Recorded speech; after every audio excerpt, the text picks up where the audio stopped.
Renungan harian ini diadaptasi dari buku renungan harian Star Bina Warga GKI. Emmaus.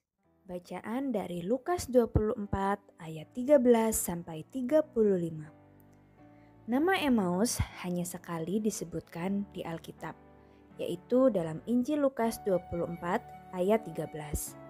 Tidak seperti Yerusalem atau tempat lainnya. Tapi di sini sesuatu yang indah terjadi. Perjalanan ke Emmaus kira-kira 11 km jauhnya dari Yerusalem. Sepanjang perjalanan ini, Kleopas dan temannya bercakap-cakap tentang peristiwa besar di Yerusalem yang mereka alami selama seminggu itu. Mulai dari arak-arakan penyambutan Yesus, penangkapan dan penyalipannya, lalu diakhiri dengan hilangnya tubuh Yesus dari dalam kubur. Banyak orang pasti sedang membicarakannya, apalagi para murid. Mereka pasti masih sedih dengan apa yang mereka alami. Dalam perjalanan tersebut, seorang pria menemani mereka, tapi Kleopas dan temannya tidak mengenalinya. Saat pria itu bertanya tentang apa yang terjadi, Kleopas panjang lebar menjelaskan apa yang telah terjadi kepada gurunya.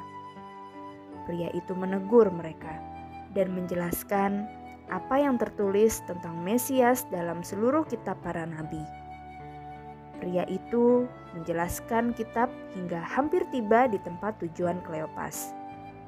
Kleopas dan temannya meminta pria itu untuk tinggal bersama-sama dengan mereka karena hari makin gelap. Pria itu menerangkan tentang kitab suci. Mereka yang tadinya murung dan sedih menjadi berkobar-kobar mendengar pria itu. Pada akhirnya mereka terkejut dan menyadari pria itu adalah Yesus. Adik-adik, peristiwa perjalanan di Emmaus mengingatkan kita untuk selalu menyadari bahwa Tuhan Yesus selalu bersama-sama dengan kita dalam masa bahagia dan masa sulit sekalipun. Mata kita tertutup karena hanya melihat kesulitan yang kita miliki, sehingga tidak bisa melihat dengan jelas penyertaan Tuhan dan ada pengharapan di dalamnya.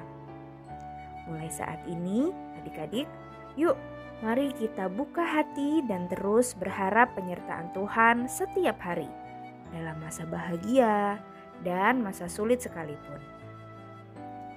Yuk adik-adik kita berdoa. Bapa di surga, terima kasih karena Tuhan Yesus tidak hanya menemani kedua orang murid menuju Emmaus, tapi Tuhan Yesus juga menemani dan menyertai di sepanjang hidup kami. Tolong sertai kami selalu ya Tuhan, kami mau terus berharap padamu. Di dalam nama Tuhan Yesus kami berdoa. Amin.